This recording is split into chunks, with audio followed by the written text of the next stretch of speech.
Greetings from the Oracle of the Rushing Winds. I'm your Oracle of Swords with your daily for Mercury's day. It's Wednesday, 7th of May.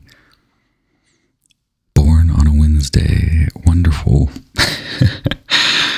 I'm ever so grateful to connect once again. As always, I ask that our guides of the highest, most brilliant, divine white light protect us as I interpret. Thank you very much for being here. Thank you all for hitting like along the way. Thank you for joining us. Thank you for subscribing. Leave me a comment. I have a wild unknown set. Thank you. This Alchemy deck is wild. It's very far out. Thank you. Give us this day our daily.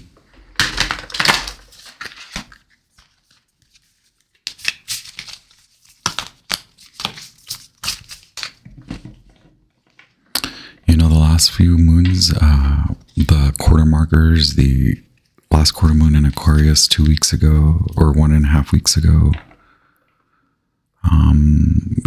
2 weeks ago, 2.5 weeks ago, the new moon in Taurus. Wow. Today the moon is still in its karmic path of Virgo through the transit, through its Virgo in transit. So it is opposing the North Node. It's squaring with Jupiter and Gemini, and it's also talking to Uranus in Taurus and opposing Saturn in Pisces. Okay, so yesterday I think we mentioned lots of karma. Today, give us our daily for this Mercury's day. Okay, there we are. Well, there are two. At the bottom of the deck, we do have reddening. This is a crossroads. This is in the midst of your spiritual experience, spiritualization, spirituality, spiritual exalted methods. You are now, the fire is rising within you. The heat it is summer, right? Wait, it's still spring. I'm like skipping ahead, way too far out. With conjunction, do you want to remain in that mode? Do you want to take this on? It isn't for the faint of heart. It's for your higher self to transform from ground up and then crown down. Okay.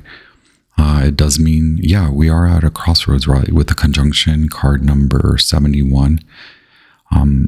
It does mean you have many choices to make. One grand choice may create that domino effect, which we've been talking a lot about. So it could involve relationships. It could involve, speaking of the seasons, it could involve just the relationship with you, how you've been treating yourself, which the reddening is very much that. Now having a better understanding of alchemy, positive and negative, not one is not without the other. You can't have positive without negative, and you can't have negative without positive. That means you are learning how to alchemize, how to transmute, how to create space to wield power within the positive and negative. It's like a scale. Before I got on, I was like, is the skull scary? Like, isn't this part of the human anatomy and human skeletal system? It's also part of many ancient tribes and newer collectives. It is a symbol of alchemy. It is a symbol of transmutation. It is a symbol of the triple goddess, many triple goddesses. And then here we have the freaking transmutative snake, the year of the freaking snake. So it will involve the shedding of fear, so that you can come to realize your gifts. These are real gifts. Autumn marks harvest, right? So this is like the judgment card, but it is very earthy. It is very Virgoan in that you know what to work for and you know how to work for it. And once the work is done, at a point you receive. Along the way you receive. But there are significant markers along the way. Card number 19 is very much judgment. We do have 4 seasons, right?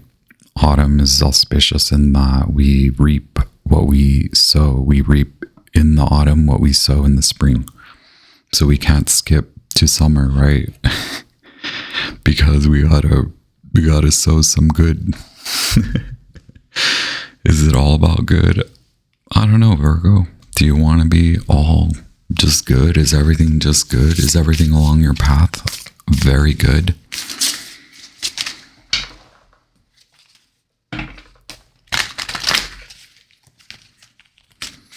Moon in Taurus, Cancer and Gemini. Yeah, I'm getting very like heady. It's a calm Wednesday, but it's internally wild. Okay, here we go. For clarifier, we also have Aries.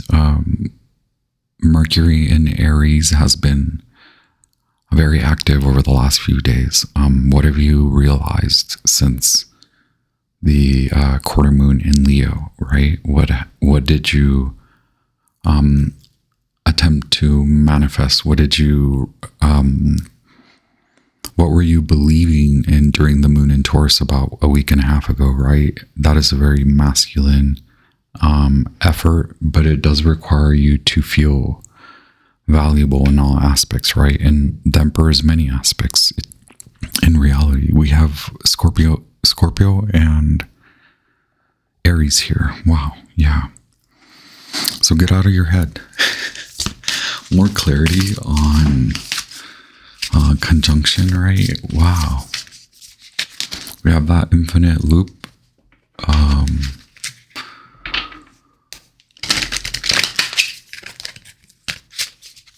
Right, I'm getting that Newton's law. Energy is neither created nor destroyed. So you can wield it away from you. You can tell it to leave. It's that. Okay. Wow. So we have Major Arcana number 4, the Emperor. We have Major Arcana. 19, the Sun. There we are. 20 is Judgment, right? 19 is the Sun. Wow, I was getting like, I am skipping ahead a lot. And in the autumn is a marker of Leo, right? Like the end of summer is Leo. And then we get to Virgo.